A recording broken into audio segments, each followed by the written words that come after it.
Okay, we talked about context, not just preaching the parable, but looking at the wider discourse and section in which it occurs.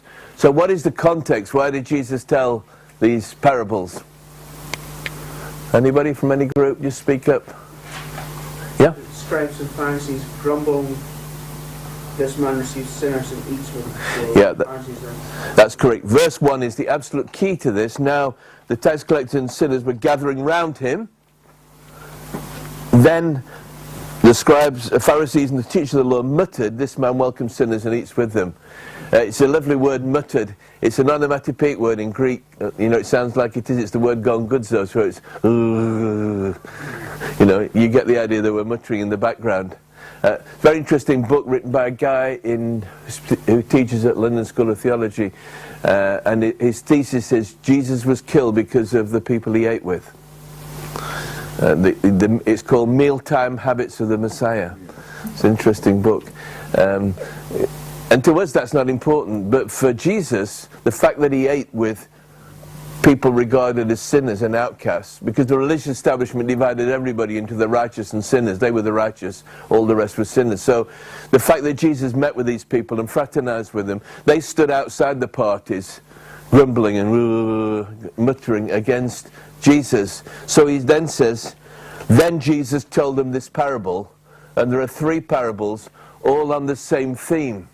And the basic theme of the parables is, what is God's attitude to sinners? And what's God's attitude to returning sinners? Jesus tells 3 stories in which there is rejoicing at the end of each one of them. But the reality is that the religious leaders will not join in the joy. They stand outside criticizing. And Jesus challenging them to say, this is what God is like. And so these 3 parables are all focusing on this same theme of, in fact, if you look previously in Luke 14, Jesus just told another parable, the Great Banquet, about a banquet, and the people refused to come in and made excuses, and so all the rabble go in the highways and byways and bring them in. That's the kind of people that are welcomed into God's kingdom. So that's fundamentally sort of behind the whole of the 3 parables. And if you just focus on the prodigal son, inverted commas, you can kind of miss that. So what differences are there between the 3 parables? Yeah? I put the first 2, that which is lost is sought, but in the last one, that which is lost is doing the seeking.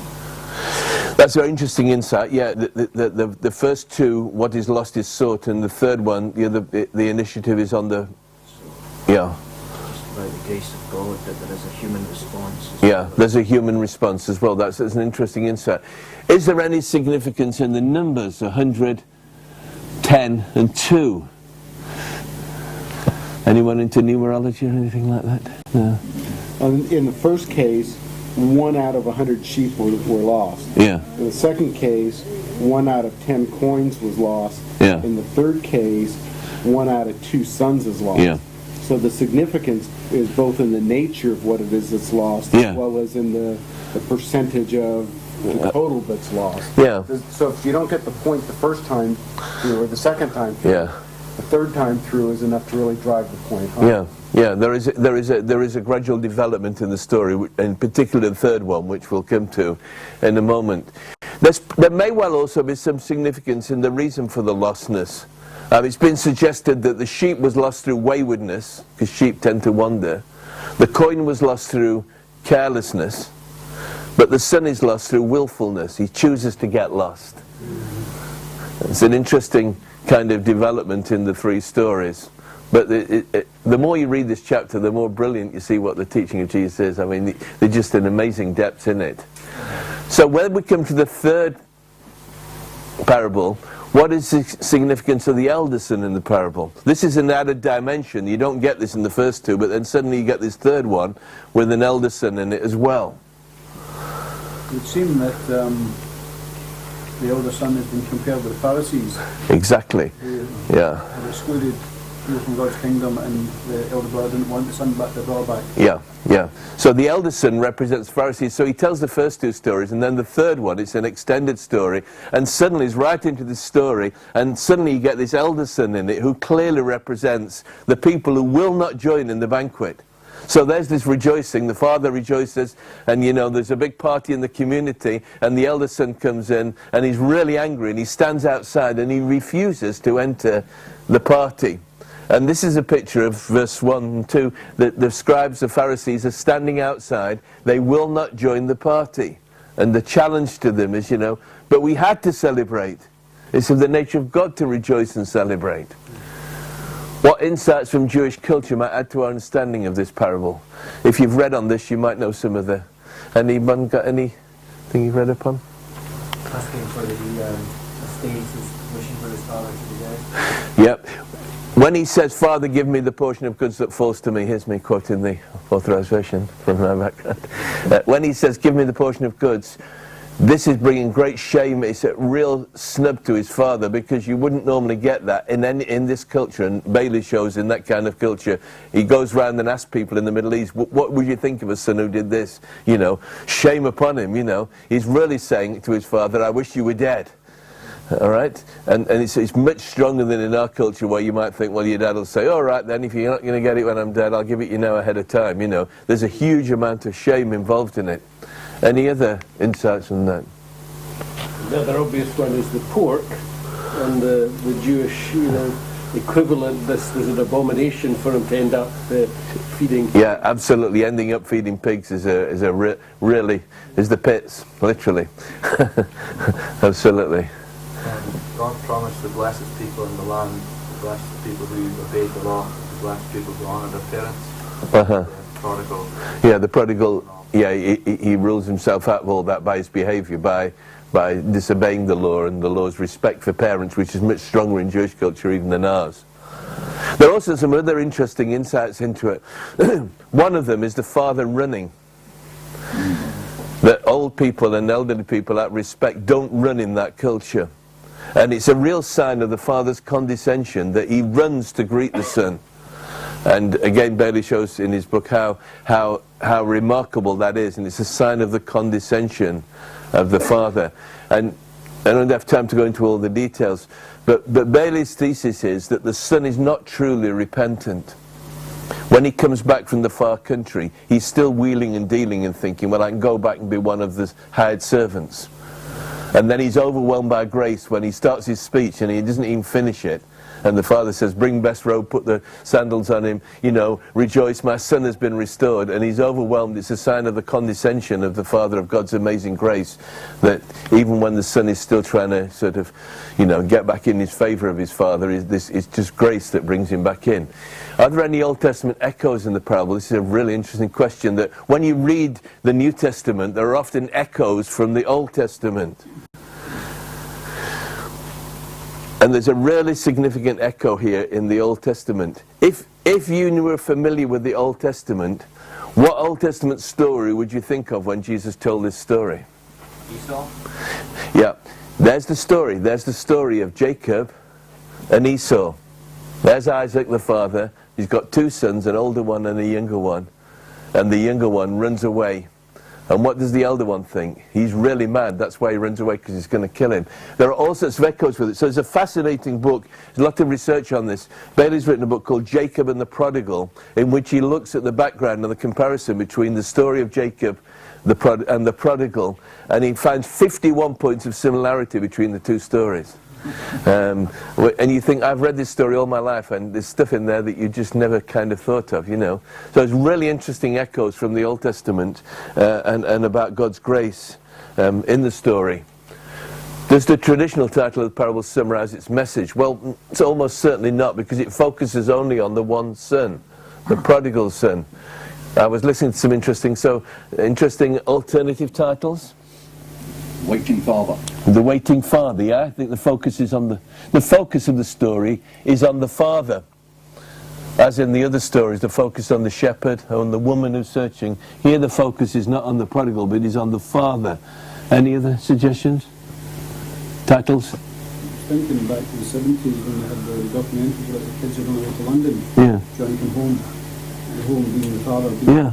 God. Okay, Johnny Come Home, yeah. You'd probably have to remember the 70s for your congregation who don't know. But, yeah. Some of us, yeah, for those of us who come from the 70s, yeah. Any other thoughts? Prodigal Parable of the two sons, yeah. Yeah. Yeah, yeah. Yeah, the variation of the father's love for the lost son. All sorts of titles. How about you apply this parable to those who are churchgoers and Christians, to those who are not? Well, there's some clear... the obvious answer is the two sons represent the two kinds of people. And if you've ever been in a church where outsiders start to come into church and change the character of the church, you'll find that the elder sons are still with us. There's a lot of resentment. They're changing the church, you know. This is our church, they need to fit, you know. There is not always the wholehearted welcome to people who are coming off the streets or returning prodigals or people who've messed up, you know. So there's a clear message here you can preach to both groups of people. I was just looking up, Adam tells me that I've got 5 sermons on our website on this parable that I've preached while I was here. How you introduce the sermon, I just looked at my notes just while you were doing that. How you introduce it. Here's how I introduced it very briefly. I began preaching on it one time. I said, he is one of the best known characters in the whole Bible. In fact, he's one of the best known characters in world literature, even by people who've never read the Bible. And this despite the fact that we never learn his name.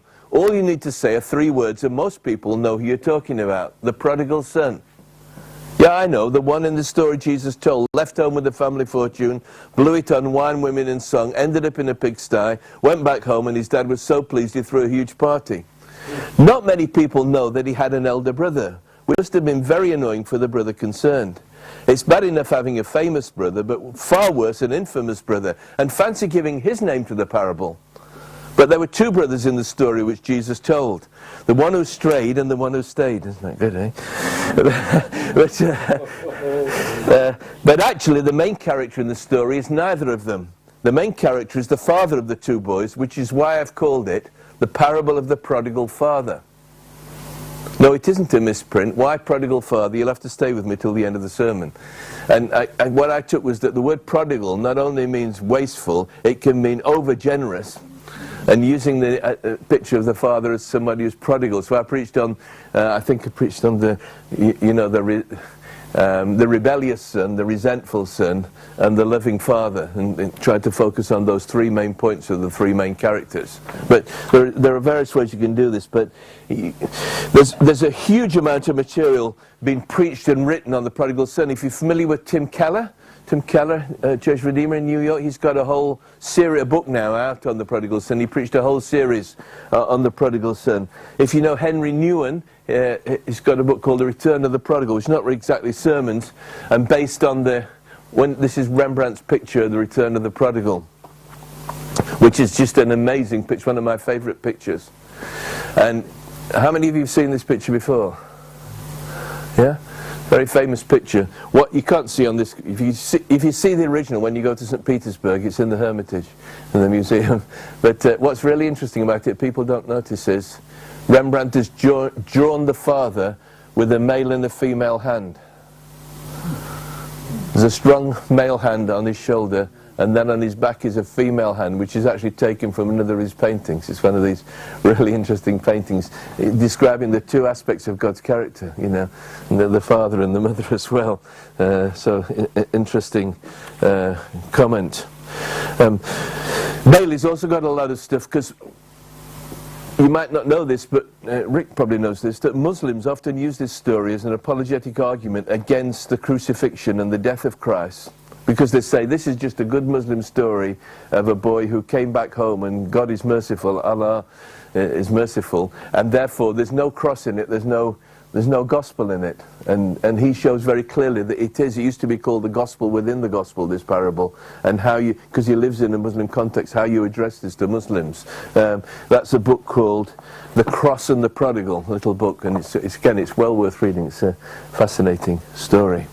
One of the interesting things about this parable as well is I was teaching on it one time, and I think it was up in the Free Church, and one of the pastors said, it's an interesting story because it's open-ended.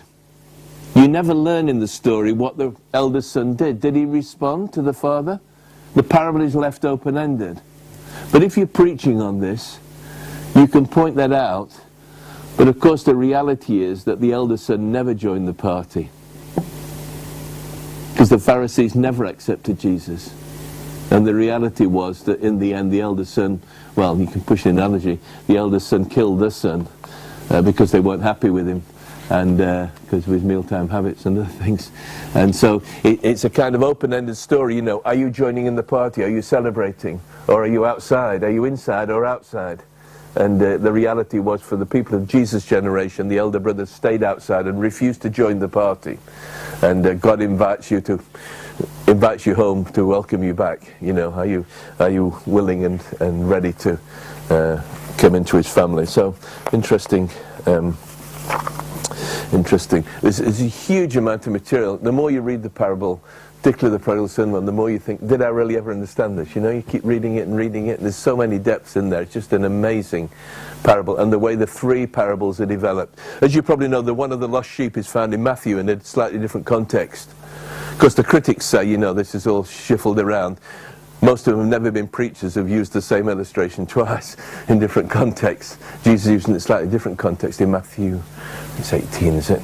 And then you've got the story, Luke has all these stories, one of a man and one of a woman. So you've got a woman looking for a lost coin, and you've got a man who's a shepherd, and you've got male and female. Luke's gospel is full of these parallels, right from the beginning.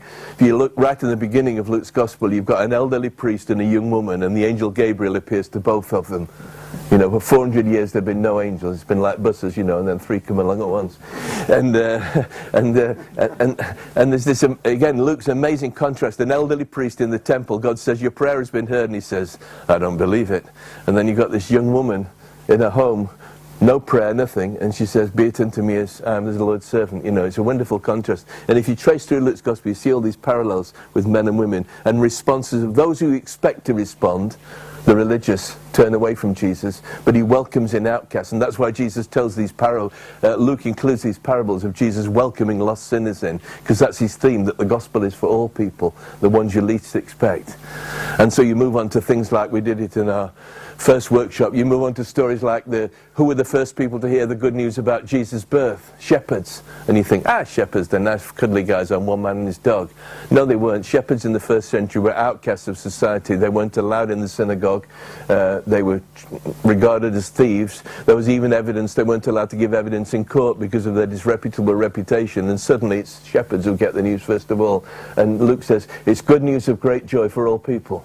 Then he develops this theme right through his gospel, that this story is good news, a great joy for all people. And it's just amazing. Once you start pick up that thread, you can preach through it and trace that. Okay, let's look at another parable. Can I just ask something? Yeah. How important is it that both boys were sons? Is that pushing an allegorical parallel too far to say they were members of the family? In terms of, you know, Christians? I can see. Is that important?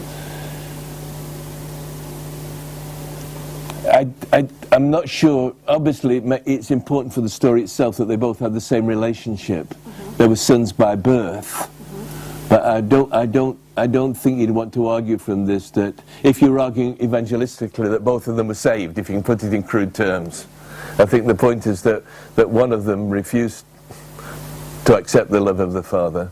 And of course, he's causing enormous shame.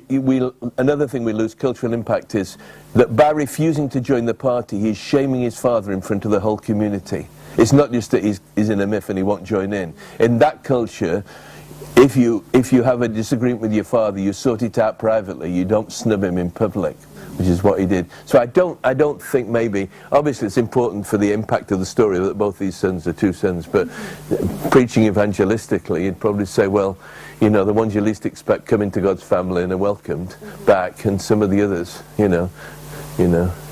Could you not use that for the fact that they're both members of the family? Could you not preach to quote unquote long-term church members? Yeah, exactly. Religious people who've grown up in it, who've never rebelled, never gone away. But it's very interesting, isn't it? And again, the parable is full of insight. The words used. All these years I've been slaving for you, and you know, I think it's Luther, or is it Wesley? One of them said, you know, he was a son, but he had the heart of a slave. He always thought of himself as a slave in the family, not as a son, you know. And the other guy's just overwhelmed by grace because he gets all the things he doesn't deserve. And that's what God is like, you know. You can't work for God's favour. You never gave me a goat all these years, you know. So I think certainly you can push the story, you know, you're a churchgoer maybe, but, you know, have you ever understood God's grace and, you know, need to be welcomed in his family? It's just in the parable with amazing depth in it, isn't it? So it's great. Okay, let's do another one, and then I'll give you an example at the end, and then we'll wind up in good time. But so we're going to look at another parable. Oh, yeah. This is the parable of the Pharisee and the tax collector in Luke 18. And there's some questions I'm going to put up on here. This parable is one of 15 which are unique to Luke's Gospel. How does it contribute to Luke's purpose and emphases? Why did Jesus tell this parable? Are there any links with what precedes and follows it? What misunderstanding about the role and states of the two main characters? What modern-day cultural substitutes might you use? Good title. What's the application again? So if you'd like some sheets, I'll pass them out. You can go to work for another 20 minutes or so and just do some... Can you pass them around in there? That's good.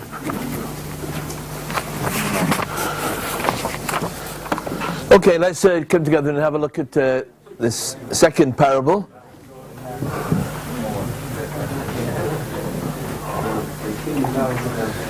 And the questions are listed there. Partly it's a digression, but it may be helpful to you think about this. I want to just look at the first question in slightly more detail. This parable is one of 15 parables unique to Luke. Some people count 18, but it's at least 15. How does it contribute to Luke's purpose and emphases in his gospel? At one time, people thought the gospel writers, like Matthew, Mark, Luke, and John, were like cut and paste guys. You know, they had a list of stories and they just stuck them all together. Over recent years, people have studied more intensively the different characteristics of each of the four Gospels and those who wrote them, and seen that they're actually much more skilled than that, and they've got a particular purpose in writing each Gospel. The fact is, we have 4 accounts of the life of Jesus, not one.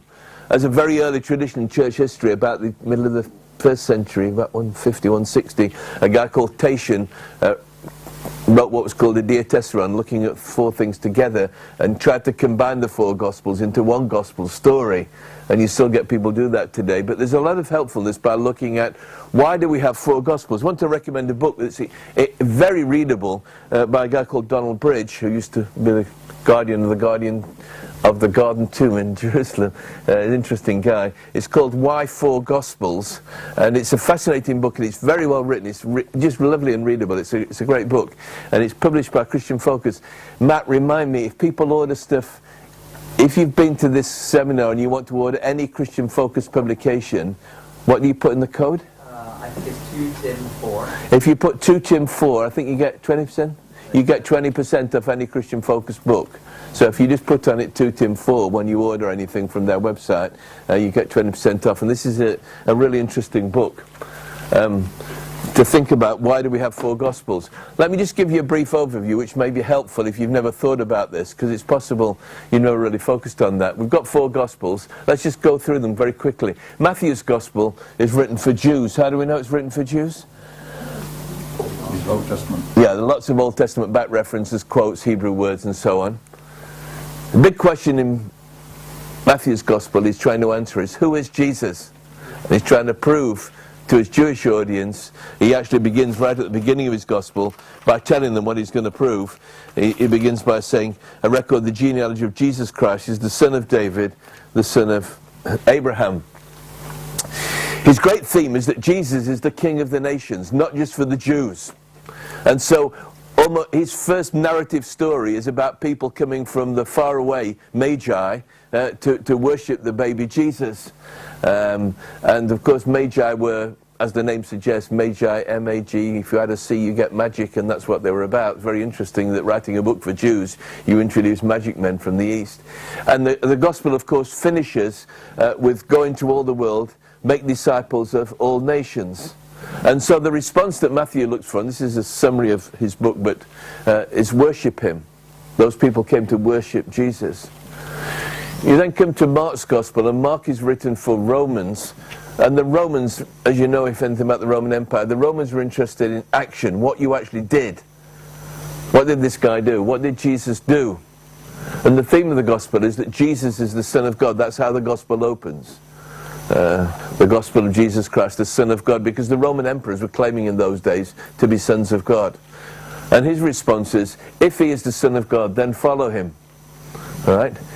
Then you come, we'll come to Luke in a moment, come to John, which is very different, written for Christians or the church, and he's answering the question, why did Jesus come? What was his purpose in coming? And you've got this gospel built around 7 signs that you select, 7 miracles that have deeper significance. And then he presents Jesus is the Christ, the Son of God, and the response is, believe in him. These things are written, he says, at the end of the gospel. There's a postscript chapter in 21, the bit by Galilee, but the gospel proper ends at the end of chapter 20. These things are written that you might believe that Jesus is the Christ, the Son of God, and that by believing you may have life in his name. Coming to Luke, which we're looking at, Luke is a very different gospel. It's written by a non-Jew. It's written for Greeks, the Greek-speaking world, and they were interested in character. What is Jesus like? All right? And he presents Jesus as the Saviour of the world. And that's why it's an inclusive gospel that includes everybody. Women, outsiders, tax collectors, sinners. That's his particular emphasis. And his focus is love him. The response to Jesus is to love him. Now when you see Luke's gospel from that, well, any gospel from its own perspective, but when you see Luke's gospel from that perspective, going back to our, did I still do it? Yeah. So looking at, just digressing, what is the distinctive character when you're reading through a gospel? I'd encourage you to regularly preach through a gospel, right through. And do it in bigger chunks as well. You know, we all grew up on the tradition, the Martin Lloyd-Jones tradition, where if you could preach for 55 minutes on 2 words in a verse, you were a genius, you know. You don't get an overall flow doing that, and there aren't many people who had his amazing ability. You sometimes need to look at a broader picture and get through a gospel so people get the whole story. Because we're growing up in a generation that are totally ignorant of the story of Jesus. So what is the target audience? What material is unique to this gospel? What's omitted from shared gospel material? What's shared with other gospels? Where is it placed in the gospel? How does it relate to its immediate context, the wider context of the whole gospel? And these are interesting questions to ask. And finally, why? And if you've got 4 gospels written for a different audience, one of the questions I like to ask preachers is, so if you're preaching to people today who have no church background in our culture, if you have that privilege, which not many of us do, but if you were presenting the gospel to people in our culture, which of the gospels would be most relevant to those people? Which is the most, applicable to, obviously all of them are, they all speak to people. But I would tend to think that Luke has a lot more to say to people in its inclusiveness in our society than other things. Anyway, Parables 1 of 15 was unique to Luke's gospel, all right? So Luke's theme, again, he's coming out with this theme when we get to Luke 18 and the parable of the Pharisee and the tax collector. You've got this contrast between the sinner and the religious. It's Luke's theme that's running right through the gospel, and it contributes to his emphasis in his gospel. So why did Jesus tell this parable? Well, we're told straight away, aren't we? Why did he tell it? To some who were confident of their own righteousness and looked down on other people, everybody else, Jesus told this parable. Are there links with what precedes and follows? Well, the preceding section is also about praying. It's about a widow woman praying. Again, someone who was marginalized by the society of the day. And then immediately after that, you got little children coming to Jesus, and the disciples say, no, he's not interested in little children. And Jesus said, let the children come to me. Don't forbid them. And then you've got a story about a rich ruler, and everybody thought if you were rich, that was a sign of God's favor. And actually, the rich ruler can't make it. And the disciples say, if this guy can't make it, who can? It's the whole theme of the unexpected of the people. So there are clear links with the whole passage. And the advantage of preaching expository through a whole gospel is you get this theme developing, and people begin to see where you're going, and you can develop it in context week by week looking at that.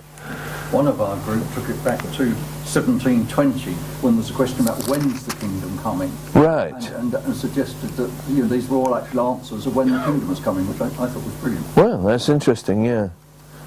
Well, there's an immediate answer in the verses following, isn't there? 2 people taken and others left and so on. Yeah, that's an interesting perspective. What misunderstandings about the status and role of the two main characters might arise in the mind of today's readers?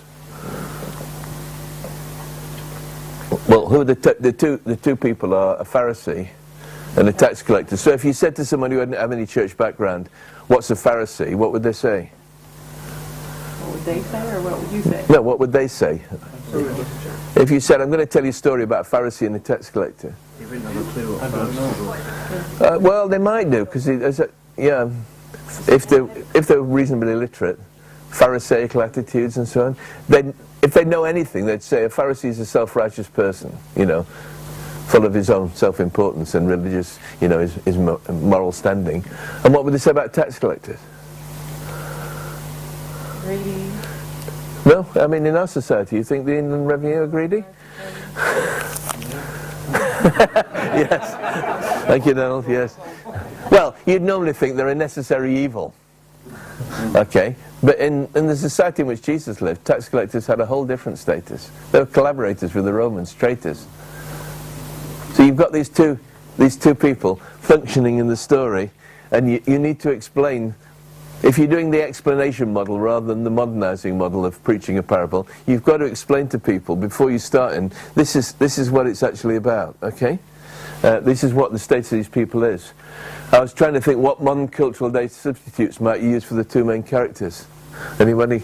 It's not an easy one. Whether between a politician and a bishop, and seem to settle on a drug dealer. All right, a politician or a bishop. Not politician, they've not got a good reputation. Yeah, a bishop and a... In actual fact, where's it gone? Blomberg preaches on this. One of his sermons in here is on this parable, and it's called the Parable of the Recovering Homosexual, which is pretty interesting approach, the kind of shock value of the thing, modern day substitutes. It's actually a good title for this parable. The legal eagle and the parasite. That's good. The legal eagle and the parasite. The legal eagle and the parasite. Oh, that's interesting. Yeah, eagles and parasites. Yes, legal eagle. Yeah, yeah. Anybody else? Any interesting suggestions? Skin deep. That's good. Skin deep. Yeah. The Tale of Two Hearts. Tale of Two Hearts. Yeah. Yeah. Well, Hibs as well. No. Sorry. Yeah.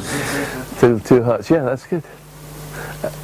What's the main application of the parable? Well, again, it's inherent in it. It's how you might apply it to those of Christians, those from a religious background, those who are from a non-religious background. You'll notice that all of my exercises ask the question, how would you preach this to non-Christians? Because I think it's one of our great weaknesses, that we don't put ourselves in the skin of non-Christians. And, you know, I've had people apply for jobs and you say, can you send me an evangelistic sermon? And they struggle to give you one, and they'll say something like, well, it's really addressed to Christians, this, but there's a little bit in it for non-Christians, you know. And by the way, if you're not a Christian, you know, we need to make our preaching more evangelistically focused. And you may say, well, our church is full of Christians, but that's the point, isn't it, you know. There may be lots of people who are religious people who are trusting in their own goodness. And you need to, you know, there's an evangelistic impact to those who are Christians and to those who are not. God be merciful to me, the sinner, you know. Sing that out. And to get the point. One of my favourite stories is of a Sunday school teacher who taught this parable to the children. And when she'd finished teaching it all, she said, now children, let's pray. And let's begin by thanking God that we're not like that Pharisee.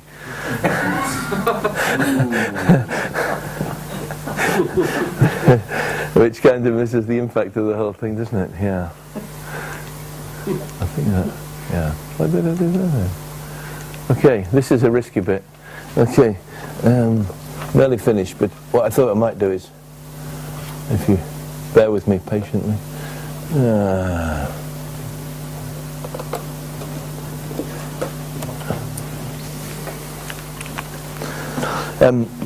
I'll try and do this quickly, but I thought I might, in conclusion, I was looking up, I preached on this some years ago. One of the problems when you've preached on something is trying to get your head back into how you preached it. So this won't be very gripping in terms of dramatic appeal and right in your face, but it might be helpful to give you some ideas of, I was trying to look at the parable and how you might preach it, okay? So I always think introductions are important. If you don't strike oil in the first 5 minutes, stop boring. You know, that's a great theory of preaching.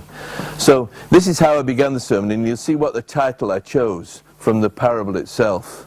So I'll kind of read it out, and you can see what you think. I began by saying, almost 40 years ago, I went up as an undergraduate to study at the University of Sheffield.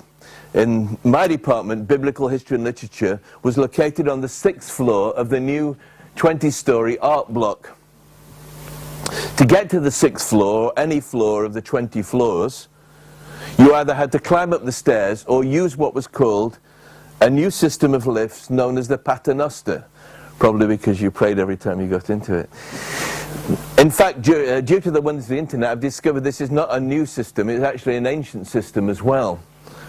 For those who don't know and can't see, the Paternoster is a system. You may be thinking, by the way, sitting there, what on earth has this got to do with the parable, all right? But that's why it's gripping, you see. You're thinking, where's he coming from here? You know, you didn't expect a story about a moving lift, but I'll explain why, okay? This is a digression.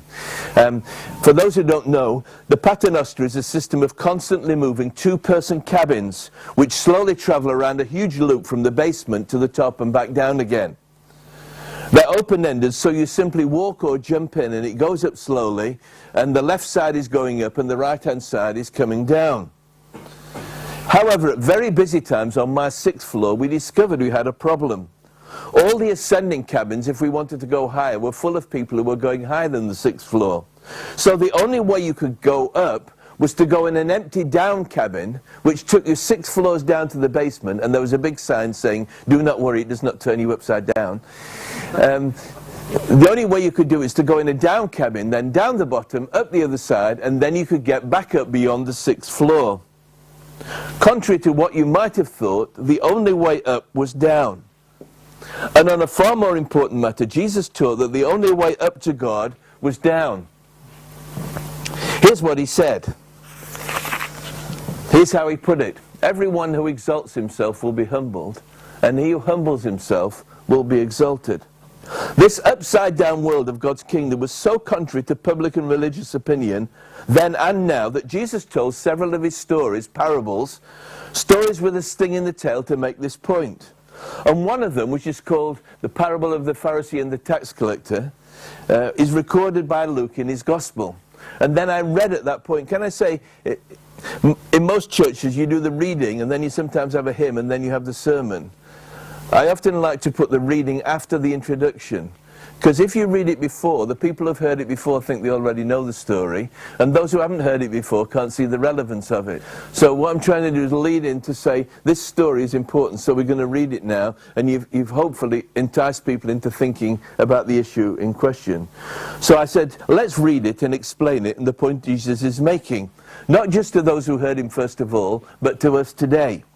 This story is a story about two men, a Pharisee and a tax collector. Now when Jesus told this story, his hearers knew exactly who and what a Pharisee was and who and what a tax collector was. Unfortunately, 2,000 years on, we may know little about either, and what we do know may be wrong. The result is that we'll miss out on the point of the story, we'll not get the sting in the tail. So let's consult the dictionary. Pharisee, 1, a member of an ancient Jewish sect teaching strict obedience of Jewish traditions. 2, a self-righteous or hypocritical person. But at the time when Jesus spoke, only definition 1 applied. The Pharisees were a strict and orthodox Jewish group who tried to obey the law of Moses in every detail. It's largely because of the teaching of Jesus in parables like this that we get the second definition, a self-righteous or hypocritical person. But at the time of Jesus, everybody looked up to the Pharisees and respected them as people at the pinnacle of religious life, as those closest to God. What about tax collectors? 1, a person who collects compulsory financial contributions imposed by a government in order to raise revenue. Well, we know that. We still have them. Death and taxes are the two unavoidable things in life. And those of us who work for the Inland Revenue, and we have several in Charlotte Chapel, are to most of us a necessary evil. But when Jesus told this story, there were a few extra definitions of the word tax collector. collaborator. Israel was occupied by the Romans, and the Jews hated them and anyone who worked for them, like tax collectors. Not only so, they were also regarded as extortioners, because they always took more money than they were justified in taking. They were despised and hated by everyone, so you can add even more negative definitions like a thief, a traitor, and other titles which are unmentionable. So these are the two people in the story Jesus told, a Pharisee and a tax collector. Let me put it this way. If this were not a parable but a pantomime, the audience reaction would be as follows. Two men went up to the temple to pray. One a Pharisee, and the other a tax collector. Boo! So when Jesus told this story about these two men going up to the temple to pray, everyone knew where they fitted and what the outcome and answer to their prayers would be. The Pharisee was at the highest rung of the ladder to God and heaven. The tax collector was at the bottom, not even on the first rung. But everyone, not least the two men, is in for a shock as the story unfolds. For Jesus' teaching, the only way up is down. So let's try and focus on three themes and movements. First of all, going up. Two men, said Jesus, went up to the temple to pray. Why did they go up? Because the temple in question was located in the city of Jerusalem, on the highest point in the region on Mount Zion. Today it's occupied by the Muslim Dome of the Rock, but you can still see its elevation. They also went up, because when you got to the temple, you went up some stairs to get into the temple. We can't be exactly sure what the temple looked like, but here's a model someone has reconstructed. The place of worship was not down in a cave, or in the basement of a building, but up. And the physical location indicated a metaphorical reality, that God is up somewhere, he's above human beings. All over the world, people are instinctively aware of the fact there is such a being as God, above and beyond us. Someone different, greater, better, higher than us. And so more often than not, all over the world, people go up in an attempt to reach God. In the early days of human history, they built towers. There's one recorded in the first book of the Bible. They were called ziggurats. The purpose they were built was for meeting with God. The most common place where people try to meet with God are the highest geographical points they know. So the places of worship in the ancient Canaanite world were under every green tree and on every high hill. It's still the case today. When I lived in the kingdom of Nepal, I once climbed up a hill, which we'd call a mountain, all on my own. And when I got to the top, there was nothing there except a temple. So it was that the two men in the story Jesus told went up to a temple, and not just a temple, but the temple. The Bible, the record of God's dealings with human beings, records how he chose a particular race of people, the Israelites, and placed them in their own land. And within that land, he selected one particular place where his people could communicate with him, the temple on Mount Zion, meeting with God in the place he has chosen. So the two men in the story went up to pray. There were two special times each day for prayer, at 9 a.m. and 3 p.m. But people could go into the temple courts any time during the day to pray, usually out loud. And that was the case with these two men in the story. They enter the temple, and now we see a second movement. After going up, looking down. Let's get smarter as it goes on, all right? Stay with me. The two men went up to the temple for a purpose, to pray. And we discover not only they're very different in who they are, but different in how they pray. Both of them look down to pray. But while the Pharisee looks down on everybody else, the tax collector looks down on himself and will not even lift his eyes from the floor. One prayer is characterized by self-congratulation, the other by self-abasement. And each one of us prays from one of these two perspectives. The Pharisee is full of self-congratulation. This is not indicated by the fact that he stood to pray, for that was the common posture to pray in those days. Rather, it's revealed in what it says about him. He prayed about himself, or by himself. And not just about himself, but in comparison with everyone else. From that perspective, he's in a superior position to everyone, not like other men. His superiority is expressed in what he does not do and what he does do. He's not a robber, an evildoer, an adulterer, especially like this tax collector. And listen to what he does do. God's law, given through Moses, prescribed one fast a year on the Day of Atonement. He fasts twice a week. The law of Moses required tithing, giving a tenth of all your income. He gives a tenth of everything, even down to the spices in his kitchen and the salt he uses on his food. So there he is, boasting about what he does. The prayer is a recitation of all the things he's done, which he believes will earn him favour with God, for surely God marks on a curve, and he must be well in the pass zone, in fact top of the class, better than all other men, and especially a tax collector. Let's try to make some application. Now, while few of us would be bold enough to put ourselves at the top of the moral league, none of us would put ourselves at the bottom. There's always someone a lot worse than us, the 20th century version of a tax collector, on whom we can look down. And if we were to openly express it like the Pharisee, there are a lot of people below us, even if there are a few above us. We are somewhere comfortably in the pass mark for heaven if we compare ourselves with the rest of the population. Yes, I'm not perfect, but I've never stolen anything or committed adultery or done anything really evil. In fact, I give to good causes, I'm a good neighbour, and I help others where I can. But the bottom line is this: as long as I can look down on some other people, then I can look up to God with confidence that he'll approve of me. That's what the Pharisee thought. That's what most people still think today. Contrasts with the prayer of the tax collector, which is characterized not by self-congratulation but by self-abasement. We observe this in the attitude of the tax collector. It's very different from that of the Pharisee. He stands at a distance, maybe in the outer rather than the inner court of the temple. There he stands at a distance. He will not even raise his eyes to heaven. He constantly beats his breast, a sign of extreme emotional distress. He would not even look up to heaven, he beats his breast. He is under no illusion about himself. Nor does he focus on the external, that he has sinned, but on his nature, that he's a sinner. He's not a sinner because he's sinned because he is a sinner by nature. In fact, the translation literally is, God be merciful to me, the sinner. He's under no illusions about himself. And that drives him to God in desperate prayer. Not about what anyone else has done, but about himself.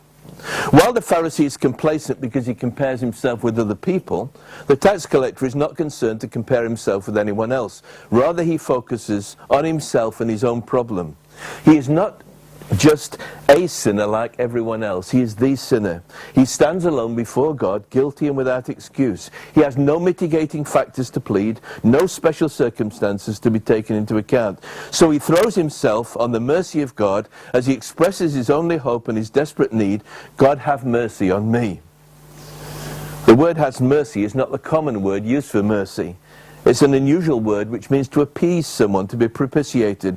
He realizes he stands guilty before God. His only hope is that God might turn away his wrath and provide a way of reconciliation. And that is why he's come to the temple, for he knows it's the place that God has provided where sinners can find mercy through the daily sacrifices that are offered by the priests on the altar to the Lord. He is guilty before God. Only God can remove his guilt.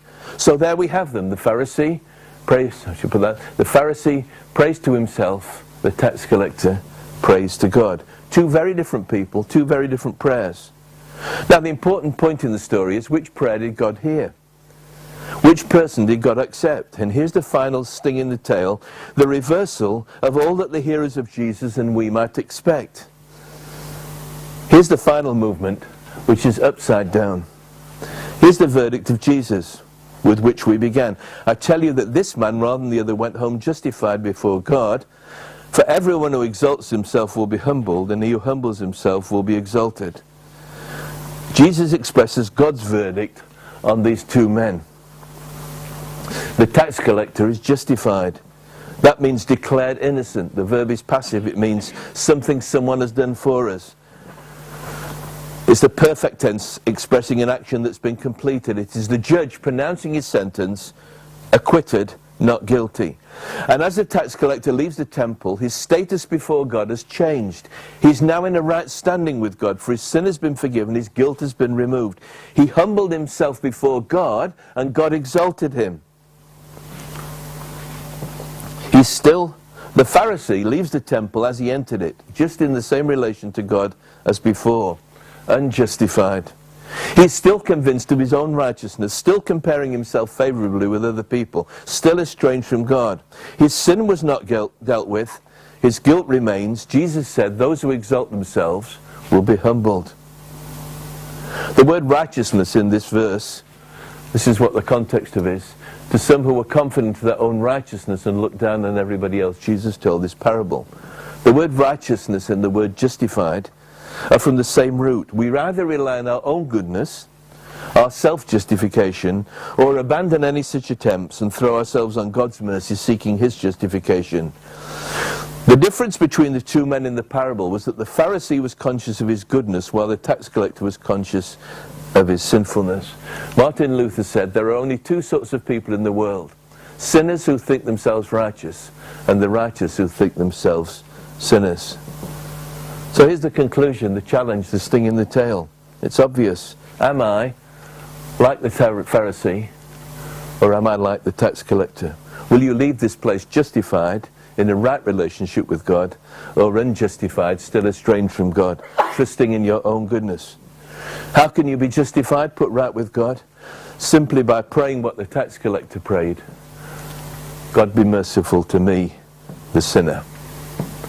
I kind of gabbled through that, but I was trying to, what I was trying to do, it's always difficult preaching things afterwards, but what I was trying to do is follow the movement of the parable with the, going up, looking down, upside down, to try and, look at the movement of the parable and see where it is going, but beginning by explaining about Pharisees and tax collectors, so people hopefully got the point. So, I don't know, any comments on it? Be as ruthless as you like. It's an old sermon, but I just kind of looked it out and tried to see where it was going. In your bit before, you talked a lot about putting it into the context of the book and Yeah. parables around it. You didn't even mention any parables. No, I didn't mention it there, no. But if I was preaching through it as a series right through Luke, then I would be following that through and saying we're going to pick up the same themes that we did last week and the week before and the month, you remember what it is, and probably introduce that at the beginning. And I think this, I can't remember, I always make a note, I keep all my sermons, where did I can't remember where I keep a note where I preach them, so I don't preach the same sermon twice in every place. And I think it was probably something like a baptismal service, where in the chapel here, so visitors were coming in, and so you're just doing it as a one-off, independent sort of sermon that you're challenging people about what you're trusting in, your own goodness or God's goodness, So it's just, that was the context of it, I think, probably, yeah.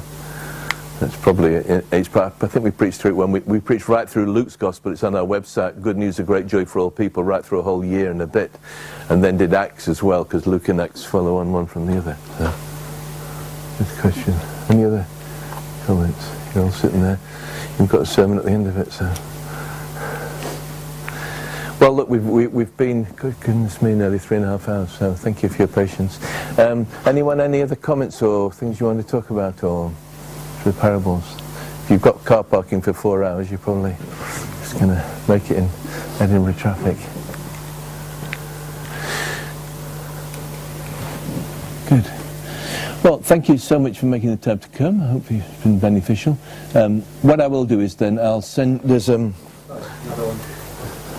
oh sorry. Well, you mentioned how they came to the temple and they were made right, I thought they were being made right with God by the sacrifice they made. Yeah. In that sermon, did you go on and say you were made right through the blood? Yeah, I did actually. At the end of the conclusion, there was quite a bit about the theology of. It's a good point. Yeah, I just didn't want to. I thought you'd heard enough. But this is a bibliography of parables. Just pass them around. And, yeah, good point, Mark. Did you get one? Yeah, have I given you one? We got them. Okay, it's bibliography there of stuff on the parables.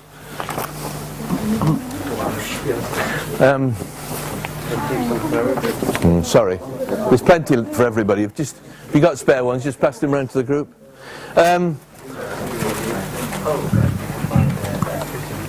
What I'll do then, if you want it, I'll send you the PowerPoint presentation with all 58 slides or whatever it was on there, and you can just use them as you feel free.